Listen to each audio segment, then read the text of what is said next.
أشهد أن لا إله إلا الله.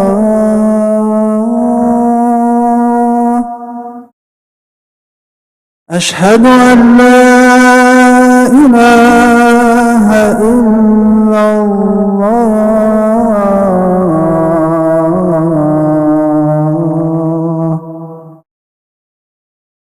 أشهد أن محمدًا رسول الله.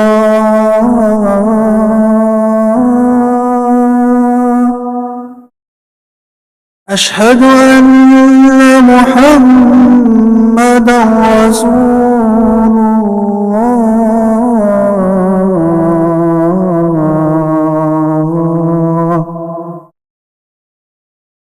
حي على الصلاة.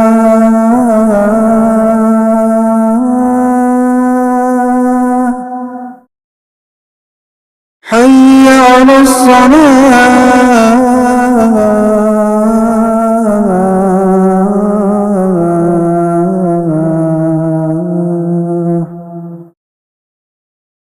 حي على الفلاح.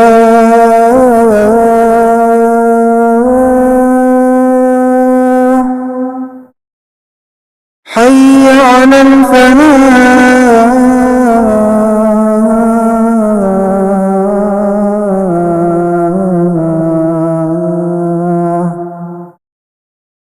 الله أكبر الله أكبر. لا إله إلا الله.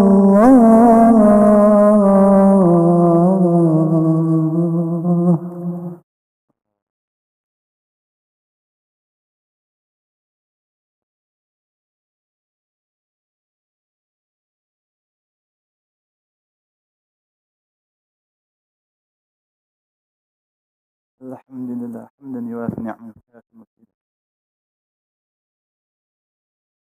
إن الحمد لله نحمده ونستعينه ونستغفره ونستهديه ونعوذ بالله من شرور أنفسنا من سيئات أعمالنا.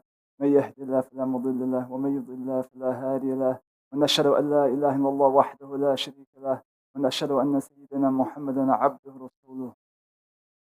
اللهم صل وسلم وبارك على سيدنا وحبيبنا وشفيعنا ونور قلوبنا وقرة أعيننا محمد وعلى آله وصحبه وسلم. قال سبحانه وتعالى في كتابه الكريم: أعوذ بالله من الشيطان الرجيم. بسم الله الرحمن الرحيم. يا أيها الذين آمنوا اتقوا الله حق تقاته ولا تموتن إلا وأنتم مسلمون.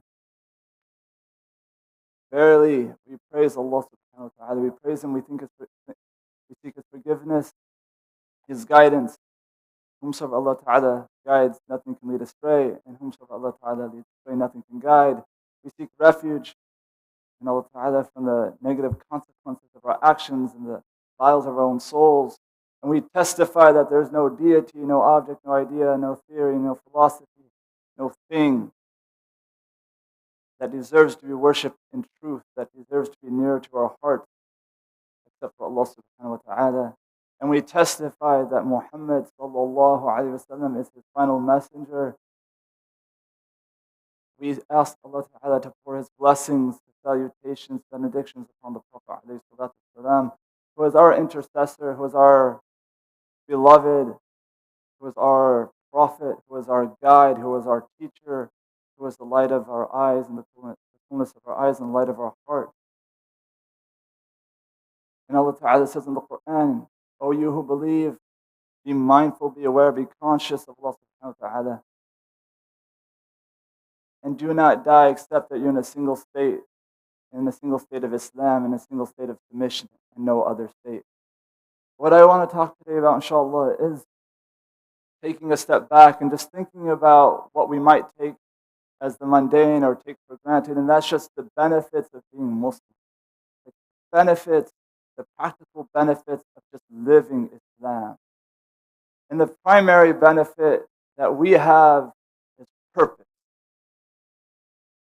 is direction, is goal. And we have to, as we have this conversation, we've got to think about what would it be in the absence of? What does the mass majority of souls on earth not have that we have?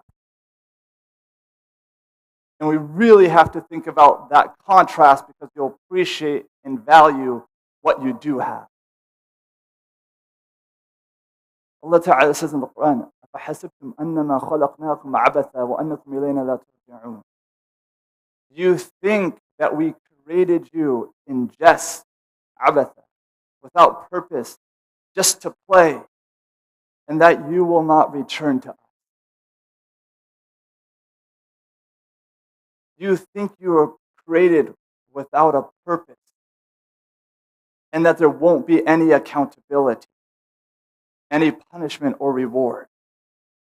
فَتَعَالَى اللَّهُ الْمَلِكُ الْحَقِّ لَا إِلَهَ إِلَّا هُوَ رَبُّ الْعَالَمِينَ. That's the next ayah. It's not answered. Because it's a rhetorical question that doesn't need an answer because it's so obvious. But there's so many people who don't see the rhetorical nature or the answer. That transcended is God, the King, the Sovereign, the Truth, the Lord of the noble throne. So we have that purpose. We have وَمَا خَلَقْتُ الْجِنَّ وَالْإِنسَ إِلَّا لِيَعْبُدُونَ. That we weren't created, and we read it in the book that we have that's preserved, except to worship God. That mankind and jinnkind weren't created except to worship God. And part of that, لِيَعْرِفُونَ, is to know God. That is what brought us here into existence. And the beauty about Islam, it gets you, it's like a film where you just don't jump into one part of it and you have to grasp because the lens is foggy or the camera's foggy. It's crystal clear from beginning to end. Alastu bi rabbikum. Bala. From the very beginning of your creation, when you're taking out in your souls, in a celestial state, in the loins of Sayyidina Adam alayhi salam, from that very beginning of your essence, Alastu bi rabbikum. Am I not your Lord? Course is the response to وَجُوهُ يَوْمِئِذٍ نَاظِرَةٍ إِلَى رَبِّهَا نَاظِرَةٍ. On that day, souls' faces will be radiant looking at their Lord. So you literally have between this book and your Prophet the beginning to the end. And that gives you the purpose. And like you read in modern theory, the end in mind. It's like getting in a car. And this is what you have to understand. So many people are yearning, they're looking, they're searching for this thing. They've gotten to the car, they only have a gas tank. They don't have GPS, no maps. And they're trying to find out their way to a destination they don't know. And the gas tank will only get them so far, but that's their lifespan. And once they use it, it's up. And they wander aimlessly looking for something, for that purpose. And as my friend reminded me who accepted Islam, there are so many souls, so many bodies on earth that will not once taste the sweetness of sujood in their existence. Not once in their lives will they'll taste the sweetness of sujood, the comfort of sujood. And you experience that multiple times throughout the day. فَمَنْ كَانَ يَرْجُو لِقَاءَ رَبِّهِ فَلْيَعْمَلْ عَمَلًا صَالِحًا وَلَا يُشْرِكْ بِعِبَادَةِ رَبِّهِ أَحَدًا. That's the end. Whoever desires the longing with his Lord, the connection, the reunion with his Lord, do righteous deeds. Spend your gas tank this way. And don't associate partners in the worship of God. That's what you and I have. We have the purpose, and it's crystal clear from beginning to end. We should reflect on what we have. The other thing is timeless value, principles that aren't ephemeral, that just don't come with the trend or a viral or something that's hot or all of these things that we see in our society today. Think about it for a minute. How many grandmothers from any walk of life, any place on earth, would be rolling over in their graves if they knew it was legal today? Just for a moment, if they knew what was okay today. My wife's family is from a Catholic background, and she was mentioned. If my grandmother knew what was acceptable today, she'd be rolling over in her grave. Because these are traditional, timeless values of what a marriage is, of what a man is supposed to do, and what a woman is, and what a male and a female is, and what's socially acceptable behavior of children, and how much time you should not spend in front of a screen. All of these things are timeless values that we were given. The polytheist went to Salman al-Farisi radiallahu anhu and said, almost in mockery, لَقَدْ عَلَّمَكُمْ نَبِيُّكُمْ كُلَّ شَيْءٍ حَتَّى الْخِرَاءَ. Verily, your prophet has taught you everything, even how to clean yourselves, how to defecate and urinate, even how to clean yourselves in that regard. And Salman radiallahu anhu, Ajal, لَقَدْ كَانَ نَهَانَ عَنْ. And then he said, yes, that's true. And he also told us not to use our right hands when we clean, not to face the qibla when we do this or that, and not to at least use 3 rocks. And he went into the details of what this person was trying to say at a high level. He said, yes, he has, and here's discrete details about what he told us. And in fact, you could pick anything that you want to bring up, whether our prophet taught, and I'll tell you the details of that thing. Contrast to that, to people who have no blueprint. They have no Nabi. And they have no Nabi that has everything that's clarified and dictated and spelled out for how you should live your life. Most people don't have this. The vast majority, and we do. And the Prophet ﷺ, it was mentioned by our dear brother Ala Badr in the khutbah in Eid, تَرَقْتُ فِيكُمْ أَمْرَيْنِ, that the Prophet ﷺ said, I left with you 2 things. لَن تَدِلُّوا مَا مَسَّقْتُمْ بِهِمَا. You will never go astray as long as you hold fast to them. Kitab Allah wa Sunnat Nabi. The book of God and the prophecy, the sunnah of his prophet. It's noteworthy to mention there's actually a stronger narration in the Sahih of Muslim that says Kitabullah wa Ahli Bayt.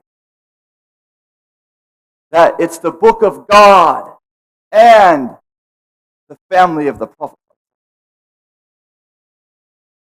One's in the Muwatta and the other one's in Sahih Muslim. But both are merit, and both are noteworthy. But we have things that will lead us to guidance that people don't have.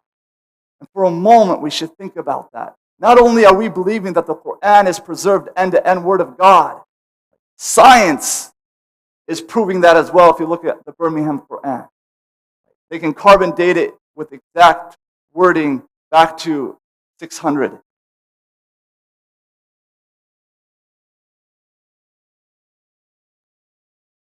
The other thing I want to mention is economics, because right now that's a relatively hot topic with inflation, with the 1% type movements.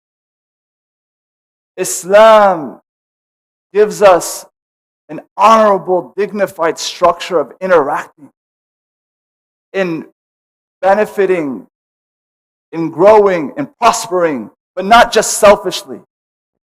The 1%, by the way, probably many of us might soon fall into that category. Generally speaking, if you have your mortgage paid off and you own a house here, you're the 1%. But the 1% grew $12 trillion during the pandemic.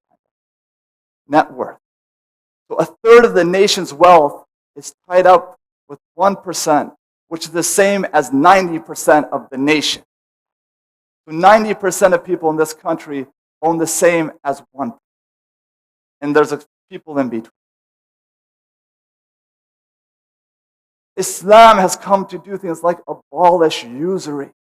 And these are timeless principles, because if you look at Hinduism, Buddhism, Christianity, Judaism, Islam, all five of those, both in faith and in practice and creed and legislation, all abolished usury at one point. If you look at the Christian tradition, the Jewish tradition, usury is not allowed. And then it got redefined. And then it was, well, as long as it's not between this member of this faith and that member, you're okay, or same member. Islam is timeless in this regard because it leads to the exploitation, and you know this, of the poor and those who have not by those who have and are in power. And then the separation grows, and then you talk about inequality. It's noteworthy to mention that nations, Shu'aib, people were destroyed. That measure and weigh justly and accurately. Way to those who are stitchers. That when they're the ones who are weighing, it's their favor, they're making sure it's dead on. But when they're the ones doing it to others, they tip the scale. It's now in their favors. Nations, for subtleties like economics, were destroyed. And we have a just and fair and a sustainable model that's trending sustainability. We have it in our DNA of our deen. And it's upon us to live it.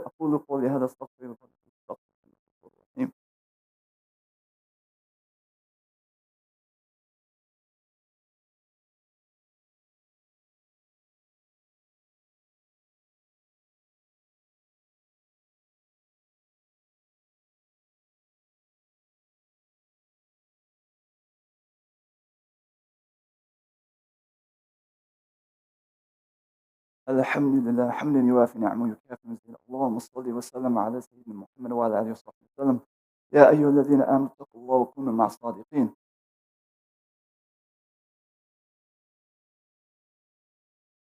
One of the other beautiful benefits we have in being Muslim is, and I was thinking about this, very rare, beautiful phenomenon. You will come across people that you have no way of communicating with, culturally, linguistically.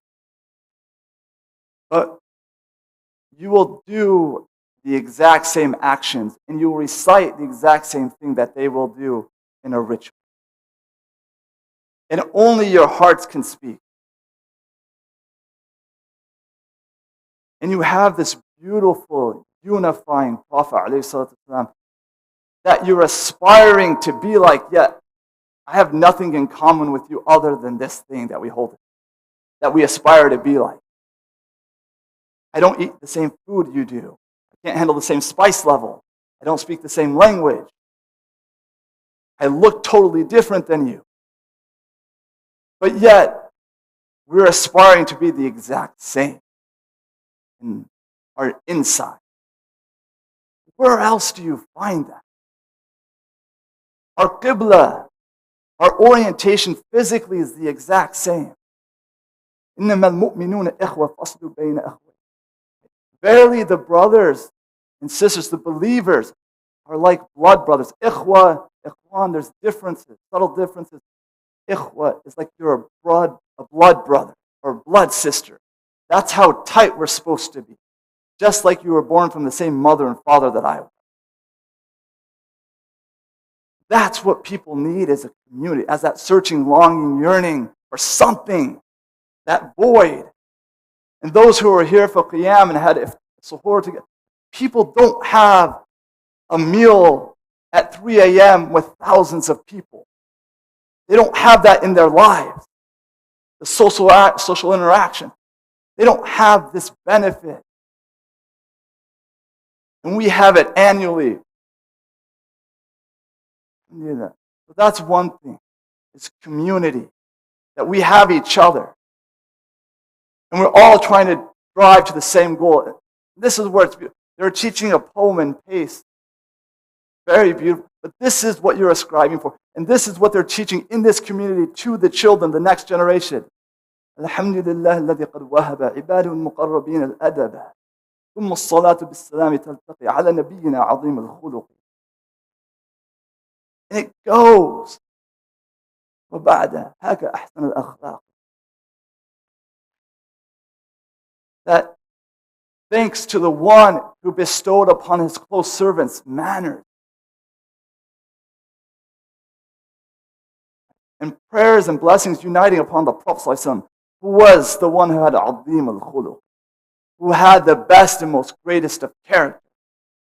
And afterwards, here's the list of what he contained. And then it's teaching this generation. The first thing is manner, behavior. I teach you this because what are kids being taught in schools? Not this. Hilm, sabr. You making forbearance, patience, making use of your time, being righteous to your parents, being truthful, being honest, timeless principle. That's what we have to offer. And they're teaching it to kids in the 21st century in North America. That was a poem written generations and centuries ago in the middle. That's the transcendent nature of Islam. The other thing that I want to mention is mental health, which is another big topic. The Yaqeen Institute did something. They tried to figure out the relationship between religiosity and mental health.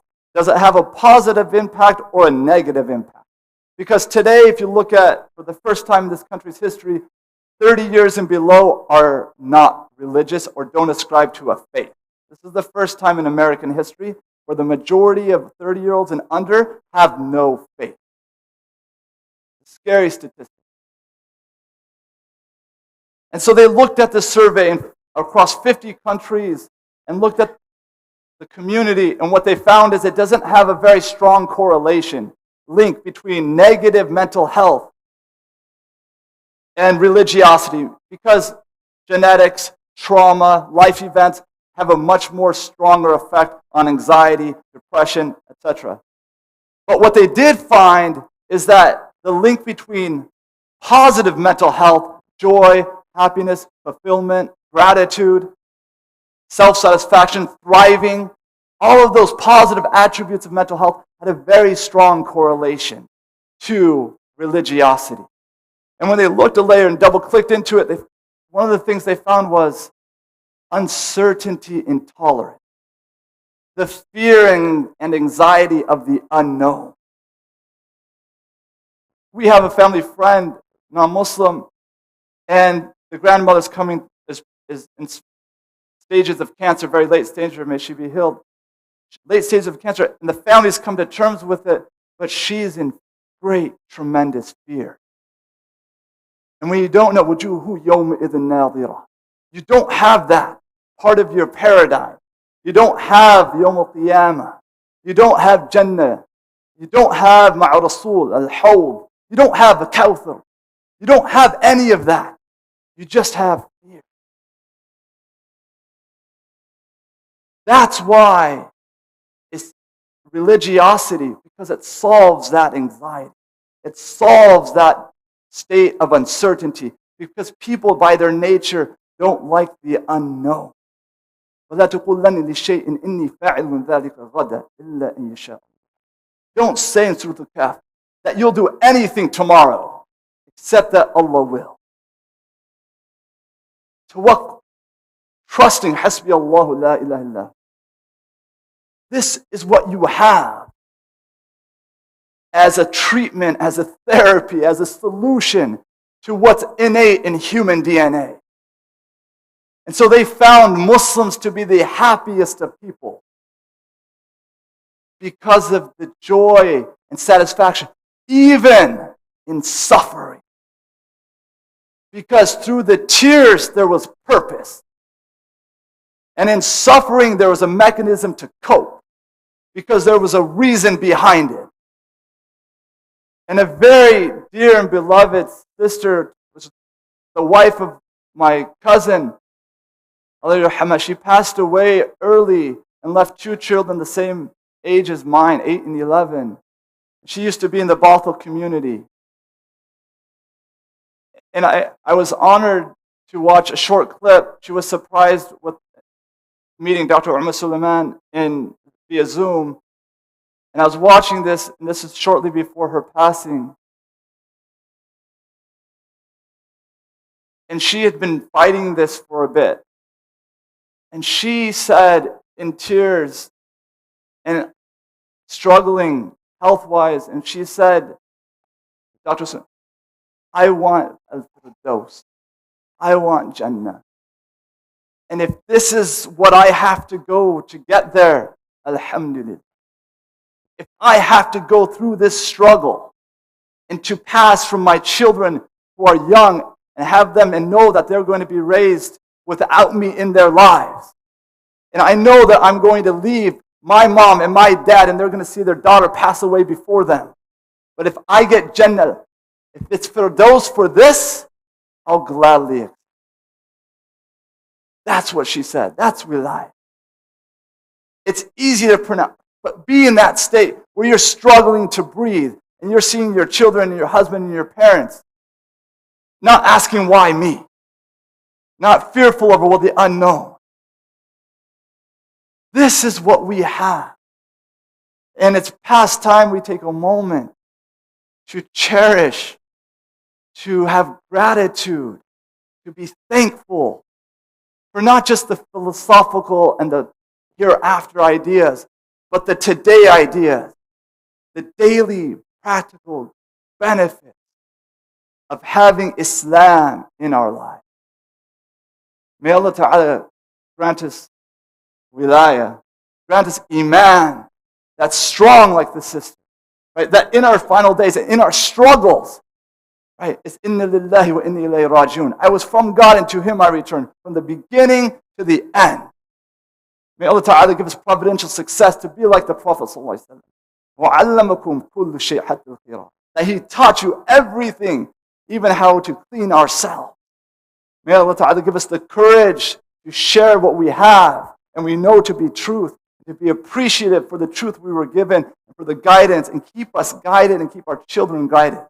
Inna Allah wa malaikatu yusalluna ala nabi. Ya ayyuha alladhina amanu sallu alayhi wa sallimu taslima. One last thing I want to say before we get into the dua and the prayer. The Prophet ﷺ, when we talk about hardship, Allahumma in Ta'if, and when he was in Ta'if, he said, Allahumma, after he's been riddled, after he's been bloodied, after his uncle passed away, after his wife passed away, getting back to hardship, because life is hard and can be hard. How do you respond to it? How did the Prophet ﷺ set the example? Right. The example was said, Allahumma ilayka ashku da'fa quwwati wa killa hirati wa hawani ala nas. You go to God. I complain to you, your Lord, of my weakness in strength, my lack of strength, or my lack of strategy, my lack of direction here of how to get out of this, and my incapacity, my belittlement before people, my deemed insignificance. Ya Arhamar Rahimi. Oh, the one who shows most mercy to those, the most merciful of those who show mercy. Anta Rabbul Mustad'afin wa Anta Rabbi. You are the Lord of those who are weak, and you are my Lord. And if you're not upset with me, I could care less about what happens to me here on that terrestrial. That's where we need to be.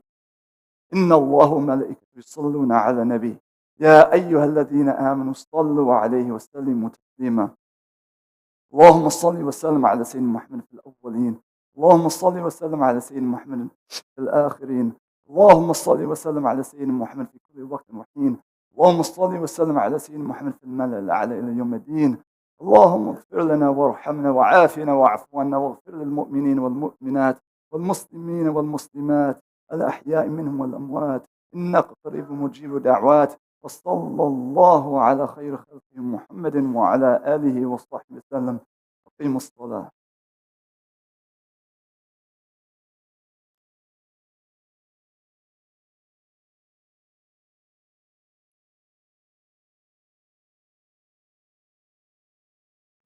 Bismillah ar-Rahman ar-Rahim. We have a Salatul Janazah after the Jummah prayer.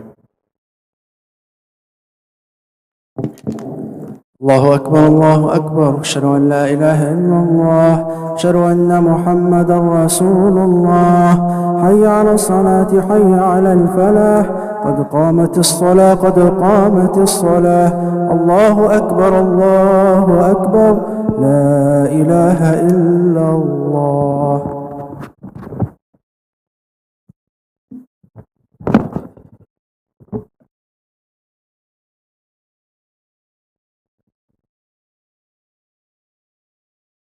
استووا واستقيموا.